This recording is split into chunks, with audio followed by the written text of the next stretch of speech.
Hello everyone, welcome জানাচ্ছি সবাইকে cook with নুসরাতে আরও একটি রান্নার রেসিপি দেখার জন্য। ভর্তার আইটেমগুলো তো আমরা সাধারণত সবাই বাসায় তৈরি করেই থাকি, তেমনই একটি সহজ রেসিপি কাঁচা কলার ভর্তা তৈরি করব আজকে। আমি 3টা কলা নিয়েছিলাম এবং কলাগুলোকে খোসা সহ 2 টুকরা করে পানিতে পর্যাপ্ত পরিমাণ পানি দিয়ে সিদ্ধ করতে দিচ্ছি। অপেক্ষা করছি কলাটা সিদ্ধ হয়ে যাওয়া পর্যন্ত। ভালোভাবে সিদ্ধ হয়ে গেলে একটু ঠান্ডা করে খোসাটা এভাবে আমি ছাড়িয়ে নিচ্ছি। সিদ্ধ হয়ে যাওয়ার পর এভাবে কিন্তু খোসাটা ছাড়াতে সুবিধা হয়।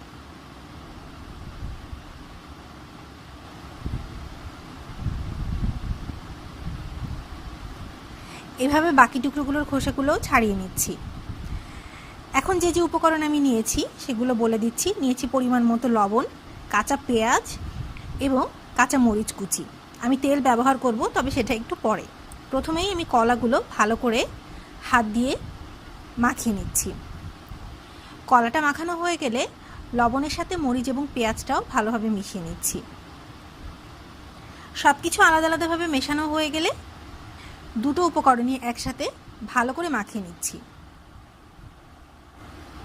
দিয়ে দিচ্ছি পরিমাণ মতো সরিষার তেল। তেলের পরিমাণটা আপনাদের পছন্দ অনুযায়ী। আবারও ভালোভাবে মাখিয়ে নিলাম। এই মাখানোর উপরেই কিন্তু ভর্তাটার আসল টেস্ট ডিপেন্ড করে।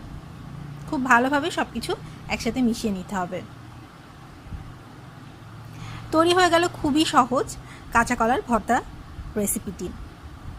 বাসায় অবশ্যই ট্রাই করে দেখবেন এবং সবাইকে অনেক ধন্যবাদ ভিডিওটা দেখার জন্য।